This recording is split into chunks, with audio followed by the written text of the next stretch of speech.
alta médica parecia mais uma sentença do que uma libertação. Meu corpo estava dolorido, um cansaço que se infiltrava até os ossos e um nó de emoções tão apertado na garganta que eu mal conseguia respirar. Mas em meus braços, envolto em uma mantinha de lã azul claro que eu mesma havia tricotado, dormia Mateus, meu filho. Seu pequeno peito subia e descia com uma fragilidade que partia minha alma e, ao mesmo tempo, me dava uma força que eu nunca antes havia conhecido. Cada vez que ele abria seus olhinhos escuros e me olhava, o mundo inteiro parava. Ele era minha âncora. O trajeto do hospital para casa foi estranhamente silencioso. Rodrigo, meu marido, dirigia com as mãos apertadas no volante, a mandíbula tensa. Não olhava para mim, apenas olhava para frente, como se a estrada fosse um túnel do qual ele não queria sair. Tentei quebrar o gelo, algumas vezes falando sobre a cor dos olhos de Mateus, sobre como ele havia segurado meu dedo com sua mãozinha diminuta, mas suas respostas eram monossílabos, resmungos abafados que morriam antes de chegar aos meus ouvidos. Algo estava errado.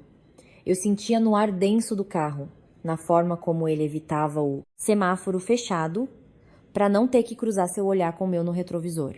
Eu, ingênua, pensei que eram os nervos de ser pai de primeira viagem. Pensei que o peso da responsabilidade o havia calado. Agarrei-me a essa ideia, a essa desculpa, porque a alternativa era aterrorizante demais para ser considerada naquele momento com meu bebê recém-nascido dormindo sobre meu peito. Quando finalmente viramos em nossa rua, meu coração deu um salto de alívio. A casa, nosso lar. Eu havia imaginado por dias, com o berço já montado ao lado da nossa cama, a cadeira de balanço que havíamos comprado em um antiquário e a luz suave entrando pela janela do quarto. Imaginava o cheiro de limpeza, o aconchego do nosso lar, a paz de fechar a porta para o mundo e ser, enfim, uma família de 3. Mas a casa não parecia acolhedora. Do carro, eu a vi imponente e fria. As cortinas estavam fechadas e não havia nenhuma luz acesa, apesar de o sol da tarde já começar a cair. E então eu a vi, minha sogra dona Eleonora. Estava de pé na varanda, de braços cruzados, plantada no umbral como uma guardiã de pedra. Não sorria. Seu rosto era uma máscara de impaciência e desaprovação. Meu estômago se encolheu. O pouco alívio que eu havia sentido evaporou como água no deserto. Rodrigo parou o carro, desligou o motor e o silêncio que se seguiu foi mais pesado que qualquer palavra. Ele ficou ali, imóvel, olhando para a mãe através do para-brisa. "Você não vai descer?" Perguntei em um sussurro, acariciando a cabecinha de Mateus. Rodrigo engoliu em seco. "Sim, claro", disse ele, mas não se moveu. Parecia um menino prestes a levar uma bronca. Finalmente, com a lentidão de um condenado, abriu a porta e saiu. Eu esperei que ele abrisse a minha, como sempre fazia, mas ele não o fez. Dirigiu-se diretamente ao porta-malas e começou a tirar a bolsa do hospital e o bebê conforto, tudo com uma falta de jeito estudada, evitando a entrada principal, evitando sua mãe. Com um suspiro que me doeu na cicatriz da cesárea, abri minha própria porta. O ar frio de outono me atingiu o rosto. Acomodei Mateus nos braços, garantindo que seu gorrinho cobrisse bem suas orelhas e caminhei lentamente em direção à porta.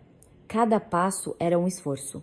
Senti o peso do meu próprio corpo, o do bebê e o peso invisível do olhar de Dona Eleonora sobre mim. Quando cheguei aos degraus da varanda, ela não se moveu para me deixar passar. Bloqueava meu caminho. Olhou-me de cima a baixo, seu olhar parando por um segundo em minha figura ainda inchada e exausta, e depois no pacotinho azul em meus braços. Não houve um bem-vinda, não houve um como você está, não houve sequer uma pergunta sobre seu neto. Ora, até que enfim, chegaram, disse ela, e sua voz era como o fio de uma faca. Pensei que tivessem se perdido. O trânsito estava pesado, Dona Eleonora. Menti, procurando com o olhar por Rodrigo, buscando apoio, um sinal, qualquer coisa. Mas ele continuava às voltas com as malas de costas para nós, era um covarde. Naquele instante, soube com uma certeza que me gelou o sangue. Sempre há uma desculpa, respondeu ela, e finalmente deu um passo para o lado, mas não para me dar as boas-vindas, e sim para me observar entrar como se eu fosse uma intrusa que precisava ser vigiada. Entrei na casa. O interior estava escuro e cheirava a mofo, a cera para móveis e algo mais a ausência. Não havia vestígio do ninho que eu havia preparado. A luz do corredor estava apagada. Tudo parecia estranho. Dona Eleonora fechou a porta atrás de mim e o som do ferrolho girando ressoou no silêncio como o fechar de uma cela. Rodrigo finalmente entrou, carregando as coisas. Deixou-as cair no chão do hall de entrada com um baque surdo e ficou ali, de pé, com a cabeça baixa, sem se atrever a olhar nem para mim nem para sua mãe. Era um espectador em sua própria casa. Um fantasma. Deixe o menino no Moisés, ordenou Dona Eleonora, apontando para um Moisés velho e empoeirado que eu não reconhecia, encostado em um canto da sala. Não era o berço que havíamos escolhido. Não era o ninho que eu havia sonhado. Eu prefiro ficar com ele, respondi, apertando Mateus um pouco mais forte contra meu peito. Seu calor era a única coisa real, a única coisa boa naquela sala. Dona Eleonora soltou uma risada seca sem alegria. Ah, por favor, não comece com seus dramas de mãe de primeira viagem. Precisamos conversar. E não quero que o choro da criatura nos interrompa. A forma como ela disse, a criatura, me atravessou como uma agulha de gelo. Olhei para Rodrigo, suplicando com os olhos. Ele levantou o olhar por um segundo, viu meu desespero. E depois o baixou novamente, derrotado. Mãe, por favor, a Clara acabou de sair do hospital, começou a dizer com um fio de voz. Silêncio, Rodrigo, cortou ela sem sequer olhá-lo. Todo o seu poder, toda a sua atenção estava cravada em mim. Isso é entre ela e eu. Você já tomou sua decisão quando deixou isso chegar tão longe? Um frio glacial começou a subir por minha espinha. Que decisão? Do que ela estava falando? Sente-se, ordenou, apontando para o sofá mais rígido e desconfortável da sala. Obedeci. Sentia-me fraca, confusa. Minhas pernas tremiam. Sentei-me na beirada, com Mateus ainda nos braços, sua respiração tranquila, um contraste surreal com a tempestade que se formava ao nosso redor. Dona Eleonora não se sentou. Permaneceu de pé à minha frente, como um juiz prestes a ditar uma sentença. Rodrigo se encostou na parede do fundo, fundindo-se com as sombras. Queria desaparecer, e eu naquele momento o odiei por isso. Suponho que você se ache muito esperta, não é? Começou Dona Eleonora, sua voz baixa e carregada de veneno. Chega aqui, sem nada, uma garotinha qualquer, e acha que por dar um filho ao meu Rodrigo já ganhou o prêmio principal. Acha que esta casa, este sobrenome, esta vida te pertencem. Eu não disse nada. O que poderia dizer? Cada palavra que ela pronunciava era uma bofetada. Minha mente girava, tentando entender o que eu havia feito para merecer tanto desprezo. Sempre havia tratado com respeito, havia tentado ganhar seu afeto, havia suportado suas críticas silenciosas e seus desaforos velados por anos. Pois você se enganou, continuou ela, aproximando-se um passo. Esta casa tem um legado, tem um nome, e você não se encaixa aqui. Nunca se encaixou. Foi um capricho do meu filho, um erro, e erros se corrigem. As lágrimas começaram a queimar meus olhos, mas me recusei a deixá-las cair. Não lhe daria essa satisfação. Apertei os lábios e me concentrei na respiração do meu bebê, em seu cheiro de leite e de vida nova. Ele era meu escudo. Então, é isto que vai acontecer, disse Dona Eleonora. E seu tom se tornou prático, final. Você vai pegar seu filho, vai pegar a mala com que chegou e vai embora, agora mesmo. O ar me faltou nos pulmões. Olhei para Rodrigo. Seu rosto estava pálido, desfigurado. Olhava para o chão, estudando um ponto invisível no tapete, como se contivesse todos os segredos do universo. Não disse uma palavra. Não se moveu. Seu silêncio foi a punhalada final, a mais profunda. Era sua confirmação. Ele sabia. Ele concordava. Rodrigo, sussurrei seu nome. Era uma pergunta, uma súplica. Uma última tentativa desesperada de encontrar o homem com quem eu havia me casado. Ele levantou a cabeça, em seus olhos vi uma mistura de vergonha e resignação. Clara, minha mãe tem razão, disse ele. E sua voz falhou. É o melhor. Por enquanto, repeti, e uma risada amarga, quebrada, me escapou. O melhor para quem, Rodrigo? Para você? Para não ter que enfrentá-la? Dona Eleonora sorriu. Um sorriso torto e triunfante. Já ouviu? Não há mais nada a discutir. Ele já escolheu. E não escolheu você. Em seguida, seu olhar pousou em Mateus. Não se preocupe com o menino. Meu filho arcará com suas obrigações financeiras. Não deixaremos que falte nada ao herdeiro. Mas você sobra nesta equação. A humilhação era total.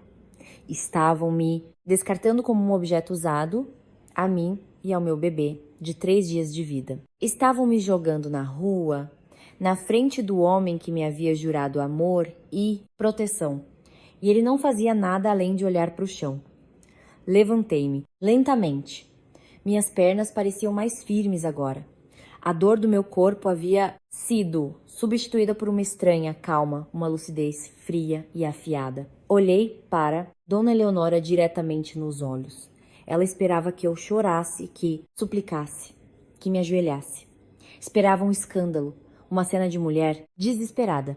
Mas eu já não sentia desespero. Sentia apenas uma profunda, imensa pena deles, pela pobreza de espírito deles, pela casa que acreditavam possuir, mas que na realidade os possuía. Naquele momento, entendi que aquela casa nunca havia sido um lar para eles, mas um troféu, um símbolo de poder que usavam para esmagar os outros. Acomodei Mateus em meus braços, beijei sua testinha quente e olhei para ele. Seu rosto adormecido era a imagem da paz, e naquela paz encontrei a minha. Levantei o olhar e olhei para Dona Eleonora e depois para Rodrigo, que finalmente ousara me olhar, com os olhos cheios de uma pena que eu não lhe havia pedido. E então fiz algo que nenhum dos dois esperava. Eu sorri. Não foi um sorriso grande nem barulhento. Foi um sorriso pequeno, apenas uma curva em meus lábios. Um sorriso tranquilo, cheio de segredos, cheio de tudo que eles não sabiam. Um sorriso que os desconcertou por completo. Vi a confusão no rosto de Dona Eleonora, a dúvida piscando em seus olhos cruéis. Vi o pânico no olhar de Rodrigo.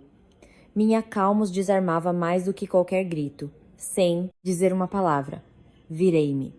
Caminhei em direção ao hall, peguei a bolsa do bebê e me dirigi à porta. Minha mão tremia ligeiramente ao girar a maçaneta, mas minha resolução era de aço. Abri a porta e o ar frio da noite me recebeu como uma promessa. Dei um passo para fora em direção à incerteza, mas também à minha liberdade. Antes de fechar a porta atrás de mim, virei-me uma última vez.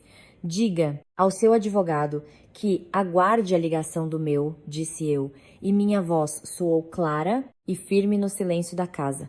Pergunte a ele sobre a escritura, a original, e, então, sorri novamente, fechei a porta e os deixei sozinhos com sua vitória, vazia. E uma pergunta que eu sabia lhes roubaria o sono por muitas noites. O som da porta se fechando foi definitivo. Um ponto final no capítulo da minha vida que eu havia tentado escrever com tanto amor. O ar frio da noite me envolveu como uma mortalha. E por um instante, o mundo pareceu desvanecer. Fiquei parada na calçada, sob a luz alaranjada de um poste, com meu bebê recém-nascido dormindo em meus braços, sem ter para onde ir. A rua estava deserta, silenciosa, e as janelas das outras casas me olhavam como olhos cegos, alheios à implosão do meu universo. A dor da cesárea, que estivera adormecida pela adrenalina, retornou com uma fúria lancinante. Cada respiração era um esforço. Senti que minhas pernas iam ceder, que eu desabaria ali mesmo no cimento frio. Mas então Mateus se mexeu em meus braços, soltando um pequeno suspiro em seu sonho. Seu calor, seu peso, seu cheiro de inocência pura foi minha âncora. Eu não podia desabar, não por ele.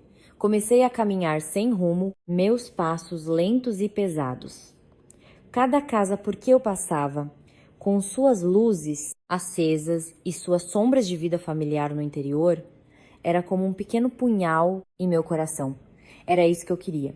O que acreditei ter. Uma família, um refúgio. Que tola eu havia sido. Meu sorriso, aquele sorriso desafiador que eu havia presenteado a Dona Eleonora e a Rodrigo, havia se desvanecido. Em seu lugar havia uma máscara de choque absoluto. Como havíamos chegado a isso? Em que momento o homem que lia poesia para mim em nossos primeiros encontros se transformara no espectro que olhava para o chão, enquanto sua mãe me expulsava para a rua? Parei em uma pequena praça, a alguns quarteirões de distância. Sentei-me em um banco de ferro forjado, frio como gelo, e me encolhi sobre meu bebê para proteger, Ludovento. As lágrimas que eu havia contido com tanto esforço finalmente rolaram por meu rosto. Não eram lágrimas de autopiedade, mas de raiva, de uma profunda e amarga decepção. Chorei em silêncio pela mulher, ingênua que havia acreditado em um conto de fadas, pelo futuro que me haviam arrancado, e por meu filho, que havia chegado ao mundo quebrado desde seu primeiro dia. Tirei meu celular do bolso do casaco. A bateria estava em 15%. Eu precisava pensar com clareza. Precisava tomar uma decisão. Poderia ligar para meus pais, que moravam a 4 horas de distância, em outra cidade, mas não queria preocupá-los. Não no meio da noite. Não com uma história tão humilhante. Precisava de um lugar seguro, um lugar onde pudesse pensar. Havia apenas uma pessoa. Valéria, minha melhor amiga desde a faculdade. A única que sempre desconfiou de Rodrigo e, sobretudo, de Dona Eleonora. Essa mulher te... Olha como se você fosse um bicho que caiu na sopa dela, ela me dissera uma vez. Quanta razão ela tinha. Procurei seu número com os dedos trêmulos e liguei. Ela atendeu no segundo toque, com a voz sonolenta. Clara, aconteceu alguma coisa? O bebê está bem, perguntou. Sua sonolência instantaneamente substituída pela preocupação. Minha voz falhou ao tentar falar. Val, foi tudo o que consegui dizer antes que um soluço me afogasse. Onde você está? Estou indo te buscar, disse ela, sem necessidade de mais explicações. Dei-lhe o endereço da praça e desliguei. Enquanto esperava, minha mente viajou para trás, buscando a origem de tudo, o momento em que a semente deste desastre foi plantada. E eu encontrei. Não em meu relacionamento com Rodrigo, mas em minhas conversas com o avô dele, seu Américo. Seu Américo era o polo oposto de sua filha Eleonora. Um homem simples, de mãos grandes e sorriso fácil, que havia construído aquela casa com seu próprio esforço. Ele havia falecido há quase 2 anos, pouco depois de Rodrigo e eu nos casarmos. Durante seus últimos meses, quando a doença o mantinha acamado, eu passava horas com ele. Eleonora o visitava por obrigação, com pressa, reclamando do cheiro de remédio. Rodrigo, por sua vez, sentia-se desconfortável com a doença e o evitava sutilmente. Mas eu me sentava ao seu lado, lia o jornal para ele, ouvia-o contar as mesmas histórias repetidamente sobre sua juventude, sobre como conheceu sua primeira esposa, a avó de Rodrigo, e sobre o amor que tinha por aquela casa. Esta casa tem bons alicerces, Clara, ele me disse uma tarde, com a voz fraca, mas os olhos cheios de uma estranha lucidez. Mas uma casa não é só tijolo e cimento, é um ser vivo. Respira com as risadas de quem a habita e adoece com o veneno da amargura. Eu assenti sem entender completamente aonde ele queria chegar. Ele pegou minha mão com a sua, que era pura pele e osso. Minha filha Eleonora, ela nunca entendeu isso, continuou ele. E seu olhar se encheu de tristeza. Para ela, esta casa é um troféu, um símbolo de status, não um lar. Ela a transformará em uma fortaleza fria, em uma prisão de aparências. E meu neto, Rodrigo é um bom rapaz, mas é fraco. A água sempre toma a forma do recipiente que a contém. E Eleonora é um recipiente muito rígido. Suas palavras, na época, pareceram-me duras, produto do ressentimento de um homem em seu leito de morte. Mas agora, sentada naquele banco frio, elas ressoavam em minha cabeça como uma profecia cumprida. É por isso que vou te pedir algo, disse ele naquela mesma tarde. Pediu-me que procurasse uma velha caixa de madeira que ele guardava no fundo de seu armário. Dentro, entre fotografias amareladas e medalhas antigas, havia uma pasta de couro gasta. Abra. Eu abri. Dentro havia documentos antigos, plantas amareladas e uma cópia da escritura original da propriedade. E debaixo de tudo, um envelope fechado, com meu nome escrito em sua caligrafia trêmula. Guarde isso, Clara. Não mostre a ninguém, nem mesmo a Rodrigo. Especialmente não a Rodrigo, ordenou ele com uma seriedade que me assustou. Dentro desse envelope está a verdadeira vontade desta casa. Haverá um dia em que minha filha acreditará que venceu, em que tentará transformar este lar em seu castelo. Nesse dia, você saberá o que fazer. Não o faça por vingança. Faça-o pela alma desta casa e pelo futuro da família que você construirá aqui. Ele também me deu um cartão de visita. Este é o Dr. Ramiro Aguiar. É meu amigo, meu advogado e tabelião de confiança de uma vida inteira. Ele foi a única testemunha de minhas últimas vontades. Quando chegar a hora, ele a ajudará. Ele sabe a verdade. Guardei aquela pasta como meu segredo mais profundo. Parte de mim pensou que seu Américo estava delirando um pouco por causa dos remédios. Outra parte, a mais intuitiva, sentiu o peso de uma promessa sagrada. Nunca imaginei que o dia de que ele falava chegaria tão cedo e de uma forma tão brutal. Um par de faróis cortou a escuridão, tirando-me de minhas lembranças. Era o carro de Valéria. Ela parou bruscamente e desceu correndo. Ao me ver ali, pequena e trêmula com meu bebê nos braços, seu rosto se transformou. Não fez perguntas. Simplesmente me abraçou com cuidado para não esmagar Mateus e me guiou até o calor de seu carro. O apartamento de Valéria era pequeno, mas naquele momento me pareceu o palácio mais luxuoso do mundo.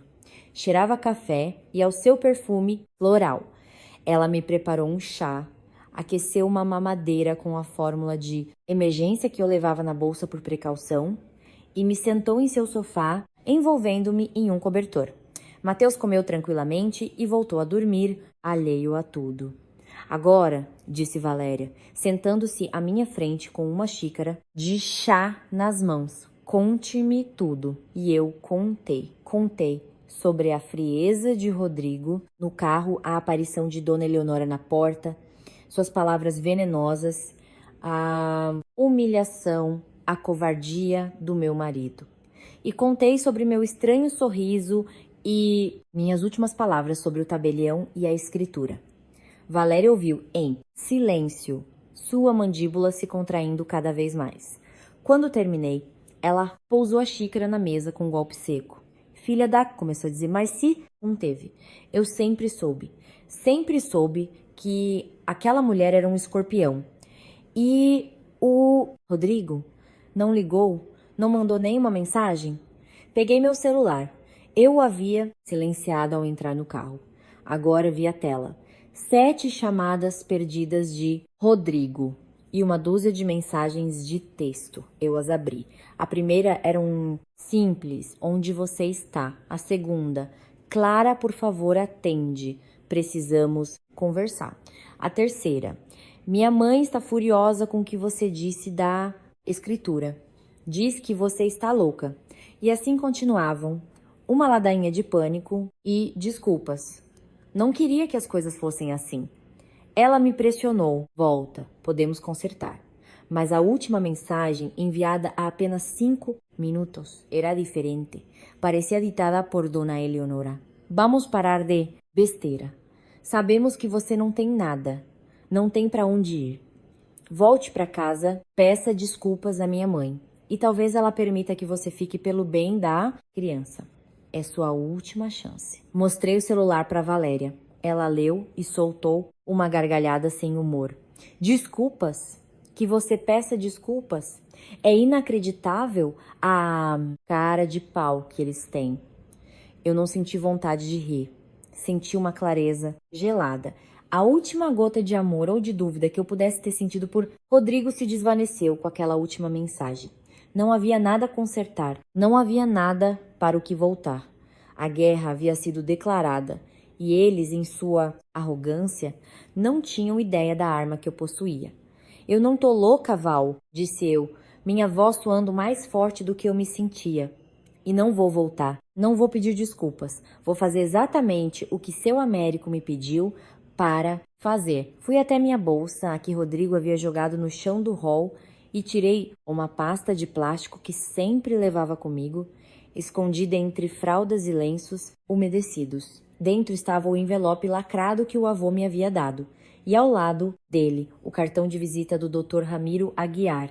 Meu coração batia forte, não de medo, mas de determinação. Olhei para meu filho dormindo pacificamente no Moisés de viagem que Valéria guardava para as visitas de seus sobrinhos. Era por ele, por seu futuro, pelo lar que ele merecia. Olhei o cartão de visita sob a luz do abajur. O nome e o número de telefone pareciam brilhar com uma promessa de justiça. Amanhã, logo cedo, o jogo mudaria de regras. E eles nem sequer sabiam que estavam prestes a perder tudo. Aquela primeira noite foi a mais longa da minha vida. O silêncio no pequeno apartamento de Valéria era um bálsamo e uma tortura ao mesmo tempo. Cada vez que eu fechava os olhos, a imagem do sorriso triunfante de Dona Eleonora e o rosto covarde de Rodrigo se projetavam na escuridão da minha mente. Meu corpo doía, minhas suturas doíam, mas o que mais doía era a alma, partida em duas pela traição. Valéria havia insistido para que eu dormisse em sua cama, enquanto ela se acomodava no sofá. Eu recusei no início, mas estava exausta demais para discutir. Deitei-me com Mateus em um Moisés ao meu lado e passei horas olhando-o dormir. Sua pequena existência era um farol de luz no meio do meu oceano de escuridão. Estudei suas feições, a curva de seu nariz, seus cílios diminutos, procurei por Rodrigo nele e doeu encontrá-lo. Mas também encontrei seu Américo na teimosia de seu queixo. E encontrei minha própria força na forma como suas mãozinhas se agarravam ao nada, enquanto sonhava. O celular, que eu havia colocado em modo avião, descansava sobre a mesinha de cabeceira como uma pequena bomba-relógio. Eu sabia que do outro lado daquela tela me esperava um campo minado de mensagens de falsas desculpas e de ameaças veladas, e sabia que ainda não podia enfrentá-lo. Naquela noite, não. Aquela noite era só para meu bebê e para mim, para lamber minhas feridas na segurança de um refúgio emprestado. Ao amanhecer, com os primeiros raios de sol se infiltrando pela persiana, senti que algo dentro de mim havia mudado. A dor ainda estava lá, surda e persistente, mas não era mais paralisante. Havia se transformado em uma espécie de combustível frio, em uma determinação de aço. Eu não seria a vítima da história deles, seria a protagonista da minha. Com muito cuidado para não acordar Mateus, levantei-me e fui para a cozinha. Valéria já estava acordada, preparando o café. Olhou para mim com olhos que misturavam preocupação e orgulho. Como você se sente? Perguntou, em voz baixa. Cansada, admiti, mas pronta. Enquanto ela me servia uma xícara, eu liguei meu celular.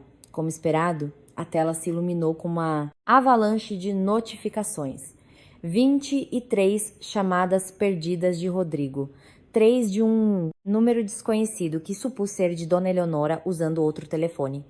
E mais de 50 mensagens. Não li todas, apenas as primeiras e as últimas. A montanha-russa emocional de Rodrigo era patética, passava de súplicas desesperadas. Meu amor, me perdoa, não sei o que fiz. Há acusações infantis. Por que você tá fazendo isso comigo? Por que contou pra sua amiga? E terminava com a mesma arrogância de sua mãe. Chega desse drama. Volta para casa. Você não tem outra opção. Cada mensagem era uma pequena pá cavando mais fundo no túmulo do que fomos. Não senti tristeza, nem mesmo raiva. Senti uma espécie de libertação. O homem por quem eu havia me apaixonado não existia, mas, se é que algum dia existiu. Quem escrevia aquelas mensagens era um estranho, um fantoche de sua mãe. Com um pulso firme, apaguei o histórico da conversa e bloqueei seu número. Em seguida, procurei em meus contatos a foto que havia tirado do cartão de visita de seu Américo, Dr. Ramiro Aguiar. Respirei fundo e disquei. Tocou 3 vezes. Meu coração martelava contra minhas costelas. E se ele não trabalhasse mais lá? E se tivesse se aposentado? E se não se lembrasse? Escritório do Dr. Aguiar, bom dia. Atendeu uma voz profissional de mulher.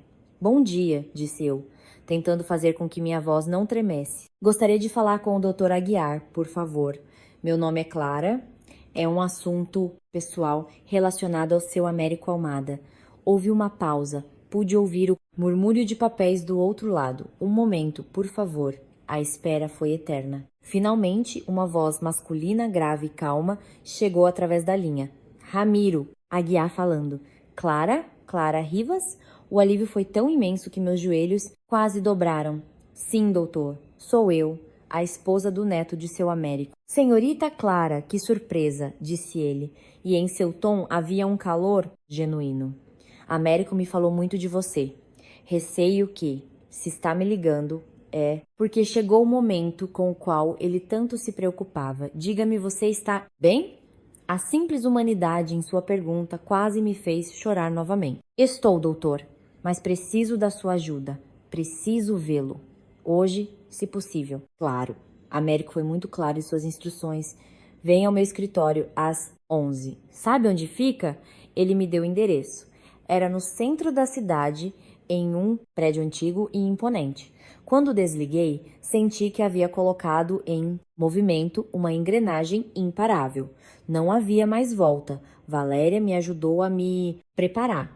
Enquanto eu amamentava e trocava Mateus, ela passou uma blusa para mim e preparou uma bolsa com tudo o que era necessário. Era minha general, minha estrategista, me dando forças para a batalha que se aproximava. Você não está sozinha nisso, entendeu? Disse ela, ajustando a gola da minha blusa. Aconteça o que acontecer, aqui é sua casa. Dei-lhe um abraço, o mais sincero da minha vida, e saí com meu bebê nos braços, sentindo-me como uma guerreira a caminho de seu destino. O escritório do Dr. Aguiar era exatamente como eu havia imaginado. Estantes de madeira escura, repletas de livros encadernados em couro. Uma pesada escrivaninha de mogno e o cheiro de papel antigo de confiança. O próprio doutor era um homem de uns 70 anos, de cabelos brancos e olhos azuis, incrivelmente lúcidos. Recebeu-me com um sorriso paternal e me fez sentar em uma confortável poltrona de couro.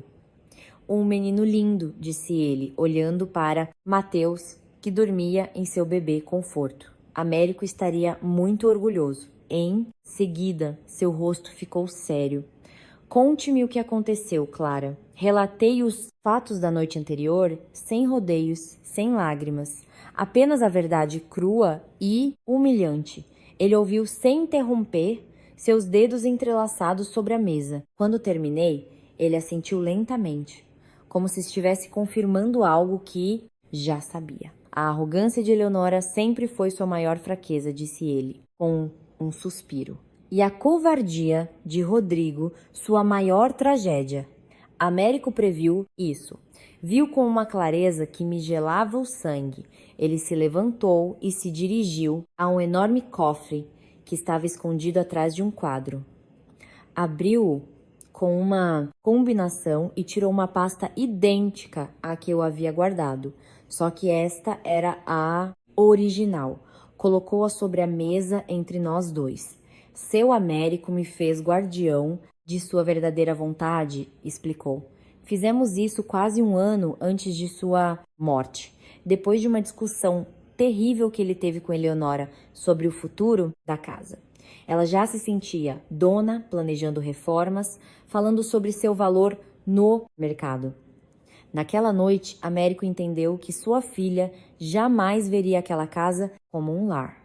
Ele me estendeu a pasta. Eu a abri com as mãos trêmulas. Dentro, além dos documentos que eu já conhecia, havia um papel oficial, selado por seu cartório. O que é isto? Perguntei, embora meu coração já começasse a suspeitar da resposta. Isso, Clara, é um contrato particular de compra e venda, disse o Dr. Aguiar com meio sorriso. Há 2 anos, pouco depois de você se casar com Rodrigo, seu Américo vendeu a você. E somente a você a propriedade em sua totalidade. Fiquei sem fôlego. Meus olhos repassavam as cláusulas. Meu nome, minha assinatura, que eu vagamente me lembrava de ter colocado em uma pilha de papéis que seu Américo me disse que eram para colocar seus assuntos em ordem. A assinatura dele. E o preço da venda, um valor simbólico, R$10, R1000, que ele mesmo me havia dado em um envelope e me pedido que os devolvesse a ele na frente do advogado para que a transação fosse legítima. Eu me lembrava daquilo como uma cena estranha, quase um jogo de um idoso excêntrico. Mas não era um jogo. Não entendo, sussurrei. Por que ele faria algo assim? Porque ele não queria que fosse uma herança, explicou o advogado com paciência. Uma herança pode ser contestada, disputada por anos nos tribunais. Eleonora, como sua única filha, teria direitos, mas uma venda é um ato limpo, definitivo. Ele não lhe deu a casa de presente, Clara. Ele a vendeu para você. Transformou-a em sua legítima proprietária para protegê-la de sua própria família. Havia mais uma cláusula, uma que me deixou gelada. Dizia que a transferência final da escritura no registro de imóveis seria executada após seu falecimento, mas apenas a pedido expresso meu, a compradora. Era sua forma de me dar o controle.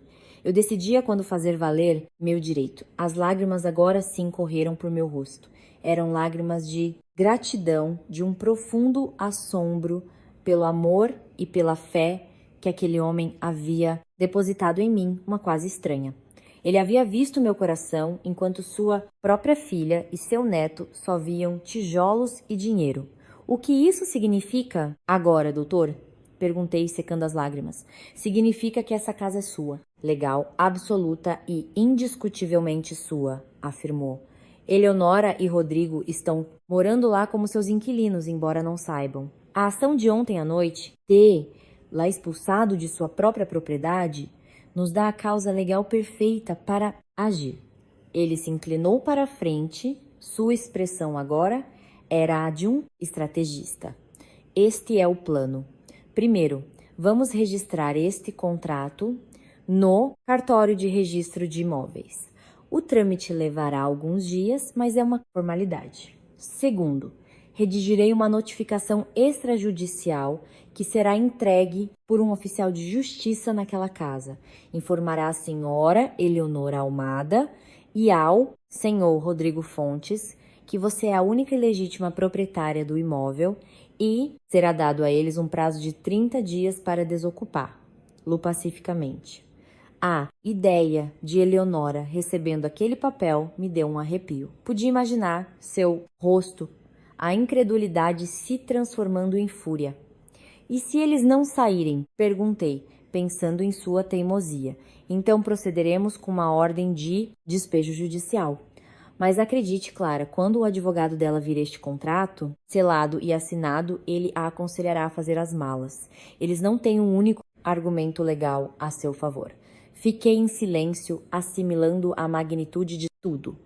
A justiça, às vezes, não é um raio que cai do céu, mas um documento paciente, guardado na escuridão, esperando seu momento. Ao sair do escritório do advogado, o mundo parecia diferente. O sol brilhava mais. O ar parecia mais leve. Apertei Mateus contra meu peito. Temos uma casa, meu amor, sussurrei em seu ouvido. Temos um lar. Seu bisavô garantiu isso. Meu celular vibrou na minha bolsa. Era um número desconhecido. Atendi. Clara, era a voz de Rodrigo, trêmula, usando o telefone de um amigo. Onde você está? Por que não atende? Minha mãe está ligando para o advogado dela. Diz que vai te processar por difamação, pelo que você disse da escritura. Diz que vai te destruir. Ouvi seu pânico, seu medo. Mas isso não me afetava mais. Ele estava jogando em um tabuleiro, sem saber que eu já era a dona do jogo. Diga à sua mãe, Rodrigo, disse eu com uma calma que me surpreendeu, que não se incomode em ligar para o advogado dela. O meu ligará para ele em breve. E desliguei, deixando suas palavras de desespero flutuando no ar. O primeiro movimento estava feito. A ligação do advogado estava prestes a acontecer. E com ela, o princípio do fim de seu arrogante reinado. Os dias que se seguiram à minha visita ao advogado foram uma estranha mistura de calma e ansiedade. Refugiei-me completamente na pequena bolha que Valéria e eu criamos em seu apartamento. Minha vida se reduziu a um ritmo simples e primitivo. Amamentar Mateus, trocar suas fraldas, embalá-lo até que dormisse e observar. Lo por horas, maravilhada com o milagre de sua existência.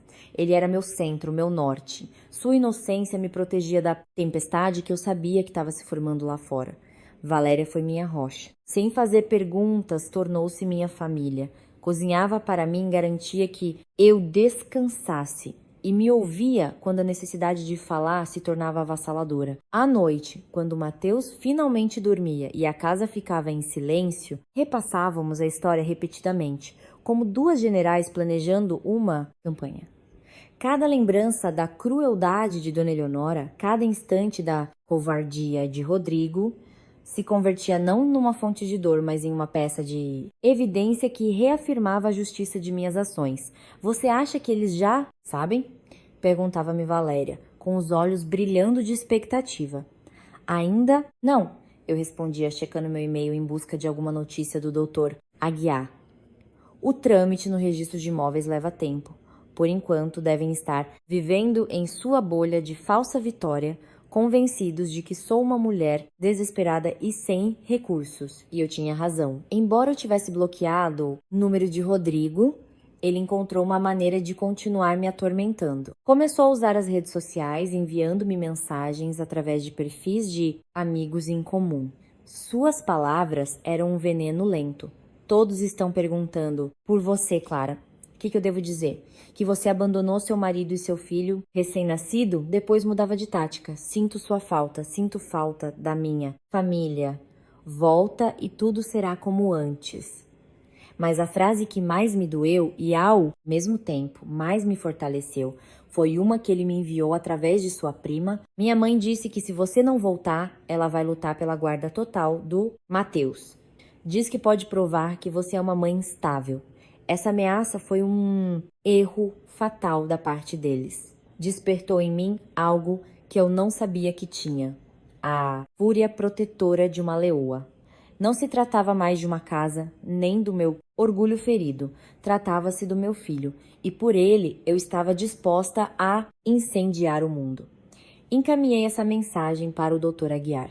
Sua resposta foi imediata e concisa. Guarde tudo, cada mensagem, cada ligação.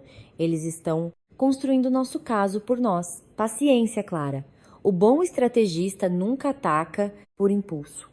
E eu tive paciência. Esperei uma semana. 7 dias nos quais me transformei. A mulher ferida e trêmula que havia saído daquela casa estava se desvanecendo, substituída por alguém que eu não reconhecia completamente, alguém com a coluna vertebral feita de aço. A ligação chegou em uma manhã de terça-feira. Eu estava dando banho em Mateus na pequena pia da cozinha. O telefone tocou e vi o nome do Dr. Aguiar na tela. Meu coração deu um salto. Clara, bom dia. Tenho notícias, disse sua voz calma. O registro foi concluído. A escritura está oficialmente em seu nome. A casa é sua perante a lei, sem qualquer dúvida. Fechei os olhos e respirei fundo. O primeiro passo estava dado. O oficial de justiça entregará a notificação amanhã às 10 da manhã, continuou ele. Recomendo que você não esteja presente. Não há necessidade de se expor a um confronto direto. Deixe a lei falar por si mesma. Agradeci-lhe, com a voz embargada pela emoção, e desliguei. Olhei para meu filho, que chapinhava feliz na água morna. Acabou, meu amor, sussurrei. Em breve você terá seu lar. A noite anterior à notificação foi outra noite sem dormir. Mas desta vez não foi pela angústia, mas pela antecipação. Eu imaginava a cena repetidamente, a campainha tocando, a expressão de Dona Eleonora ao abrir a porta, esperando talvez o entregador do supermercado. O oficial de justiça, um homem de rosto sério, entregando-lhe o envelope oficial. A confusão em seu rosto, a forma como ela rasgaria o papel com suas unhas perfeitamente cuidadas. E então o silêncio ensurdecedor que se seguiria à leitura daquele documento que demoliria seu mundo com um único golpe. Na manhã seguinte, às 10 em ponto, Valéria e eu estávamos sentadas na sala, com uma xícara de chá nas mãos, olhando fixamente para o telefone, como se pudéssemos ver através dele. Os minutos se arrastavam como horas. 10:05, 10:10, 10:15, nada. A ansiedade começava a me corroer. E se algo tivesse dado errado? E se eles não estivessem em casa? E então, às 10:23, meu telefone tocou. Era um número desconhecido. Hesitei por um segundo antes de atender. Valéria fez um gesto encorajando-me. Respirei fundo e deslizei o dedo pela tela. Alô? Que diabo significa isto? Clara, era a voz de Dona Eleonora, mas era uma voz que eu nunca tinha ouvido antes. Não era a voz fria e controladora de sempre. Era um grito agudo, rasgado, à beira da histeria. O som de um animal ferido. Mantive-me em silêncio, deixando sua fúria se chocar contra minha calma. Que liço é esse? Que tipo de golpe sujo é este? Meu advogado diz que este papel Ficou sem palavras, sufocada em sua própria raiva. É uma notificação extrajudicial, Eleonora, respondi. E minha própria voz me surpreendeu por sua firmeza. É um documento que a informa que você tem 30 dias para desocupar minha propriedade. Pude ouvi-la respirar de forma entrecortada, como se o ar não chegasse. Sua propriedade. Você está louca. Esta casa é minha. Meu pai desou para mim. Seu pai a vendeu para mim, corrigia suavemente. Há 2 anos. O Dr. Aguiar tem todos os documentos originais. E agora o registro de imóveis também. Você pode verificar se quiser. Seu advogado, aliás, deveria fazê-lo. Houve um silêncio do outro lado da linha. Um silêncio carregado de uma compreensão horrível para ela. Eu a ouvi murmurar algo, longe do telefone. Provavelmente estava falando com seu advogado. Depois, ouvi-a chorar. Não eram lágrimas de tristeza, eram soluços secos, guturais, de pura e absoluta raiva, o choro de uma rainha destronada. Isso não vai ficar assim, Clara, sibilou ela, recuperando um pouco de sua compostura venenosa. Você me ouviu, não é? Você não vai vencer. Rodrigo é meu filho, ele nunca vai te perdoar. Você vai ficar sozinha? Eu já estou sozinha, Eleonora, respondi. Você e seu filho se encarregaram disso. E, sinceramente, prefiro esta solidão à companhia que vocês oferecem. E antes que ela pudesse responder, desliguei. Minhas mãos tremiam, mas não de medo. Era a vibração da justiça percorrendo meu corpo. Apenas 1 minuto depois, o telefone tocou novamente. Era Rodrigo. Desta vez eu atendi. Clara, meu amor, por favor, você tem que me ouvir, disse ele. Sua voz um turbilhão de pânico e confusão. Minha mãe está arrasada. Ela não entende nada. Eu não entendo nada. O que é isso de que meu avô te vendeu a casa? Por que você não me disse nada? A pergunta me atingiu com a força de um insulto. Dizer a você. Quando, Rodrigo? Perguntei. E o gelo em minha voz poderia ter congelado o inferno. Eu deveria ter te contado enquanto você dirigia em silêncio do hospital, sabendo o que me esperava.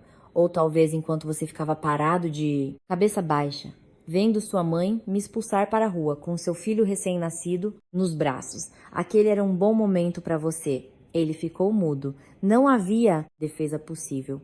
Seu avô me fez prometer que não te contaria. Continuei implacável. Ele disse que você era fraco, que a água sempre toma forma do recipiente que a contém. E sua mãe é um recipiente muito rígido. Ele tinha razão, não acha? Clara, eu te amo, balbuciou ele. Sua última e patética carta. E então soltei uma gargalhada, uma risada que vinha do fundo do meu ser, uma risada de incredulidade, de libertação. Não, Rodrigo, você não me ama. Você ama o conforto, ama a ideia do amor, ama não ter que tomar decisões difíceis. Mas quando teve que escolher entre sua mãe e sua família, a família que você e eu criamos, você escolheu e não me escolheu. Então não use essa palavra comigo novamente. Ela se desgastou para você. O que vamos fazer agora? Perguntou ele. Sua voz era de um menino perdido. Eu sei muito bem o que vou fazer, respondi. Vou me mudar para minha casa com meu filho. Vou criar o lar que seu avô queria para nós. Um lar cheio de luz e risadas, não de veneno e aparências. Quanto a você, você tem 30 dias para decidir o que vai fazer. Desliguei. Bloqueei seu número desta vez para sempre. Olhei para Valéria, que me observava com os olhos cheios de lágrimas e um sorriso de orelha a orelha. Ela me abraçou com força. Você conseguiu, sussurrou. Você virou o jogo. Eu assenti, sentindo o peso de um mundo inteiro sendo tirado dos meus ombros. A batalha legal estava ganha, mas eu sabia que a guerra emocional estava apenas começando. Eleonora não era uma mulher que se rendia facilmente. E Rodrigo, abandonado à própria sorte, era imprevisível. Os próximos 30 dias seriam o teste final.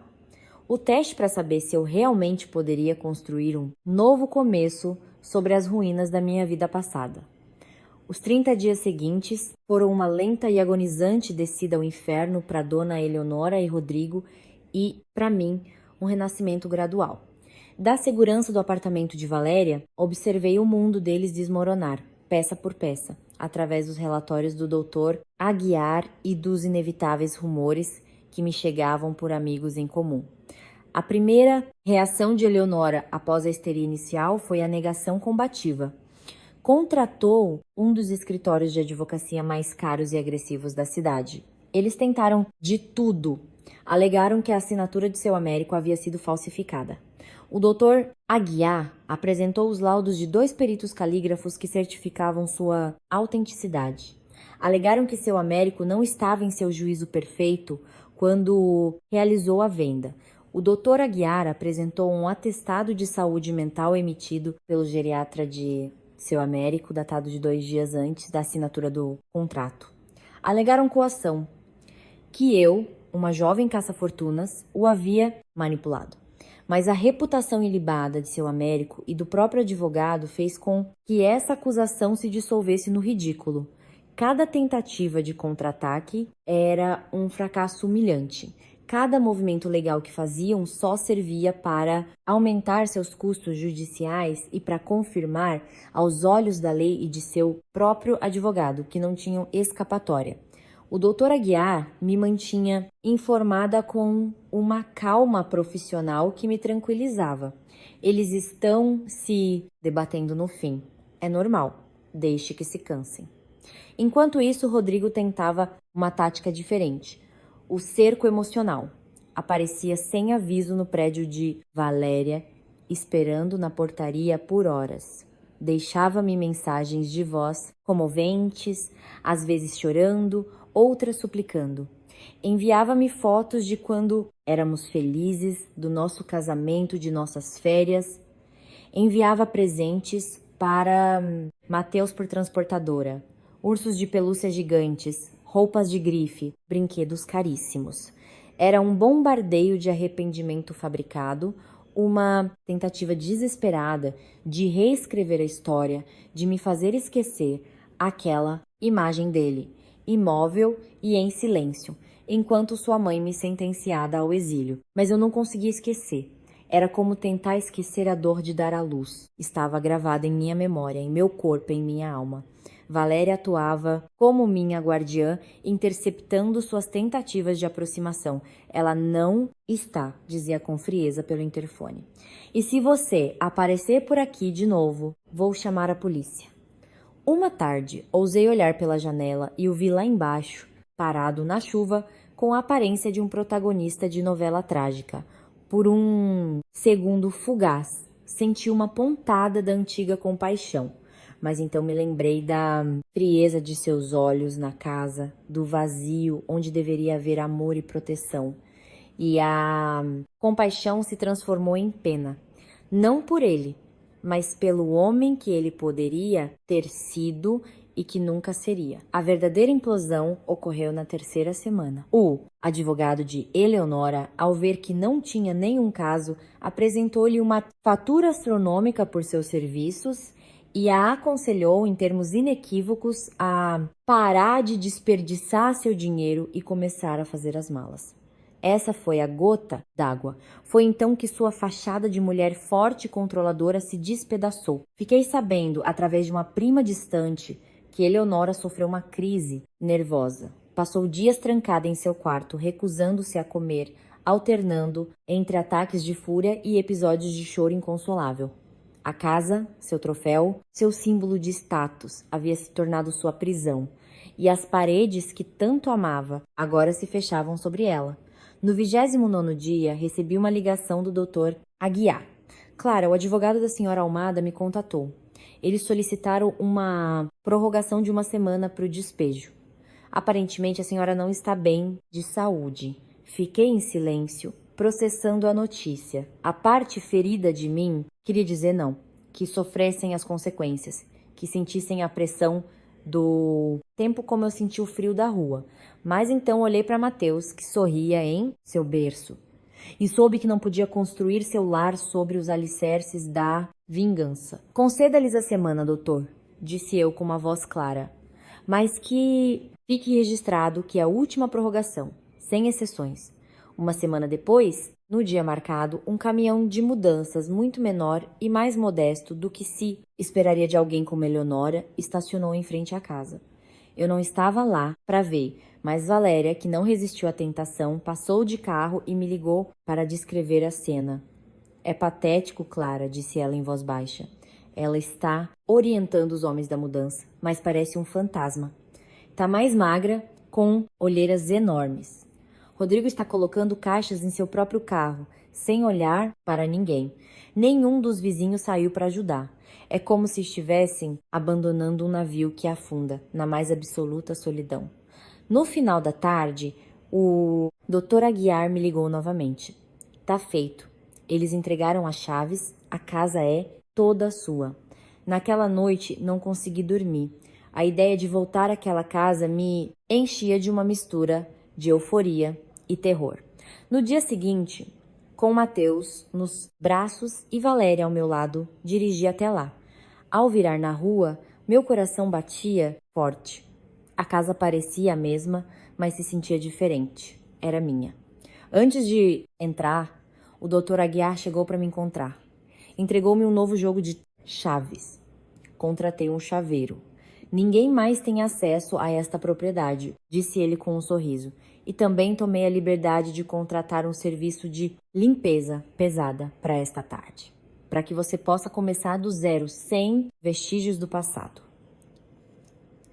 Agradeci-lhe, com uma gratidão que as palavras não podiam expressar. Ele simplesmente assentiu.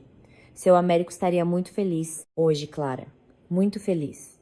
Entrar foi um ato surrealista. A casa estava completamente vazia. O eco de nossos passos ressoava nos cômodos nus.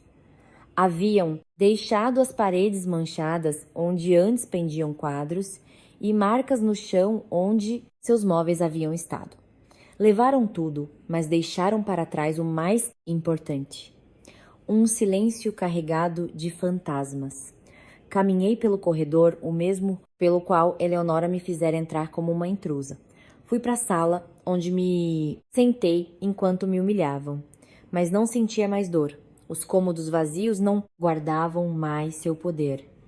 Eram apenas espaços, telas em branco esperando uma nova história.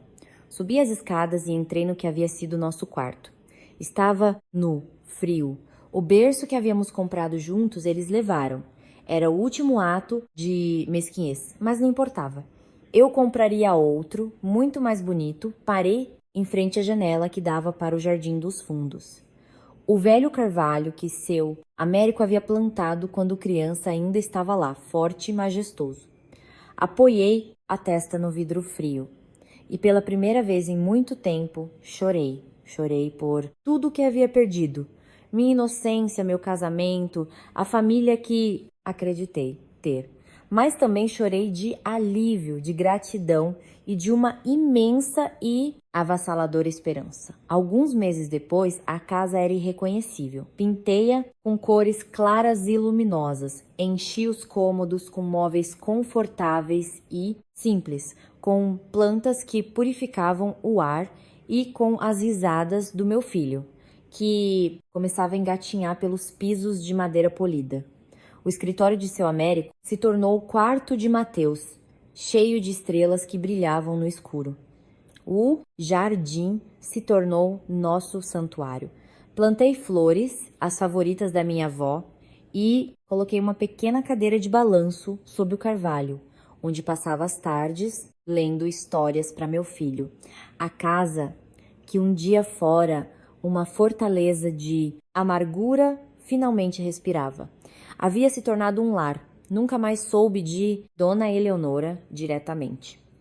Soube que ela se mudou para um pequeno apartamento alugado do outro lado da cidade, uma humilhação insuportável para uma mulher que vivia de aparências. Rodrigo, por sua vez, tentou me contatar mais algumas vezes para falar sobre os acordos financeiros para Mateus. Deleguei toda a comunicação ao Dr. Aguiar. Ele cumpriu sua obrigação, mas nunca tentou fazer parte da vida de seu filho, além do depósito mensal.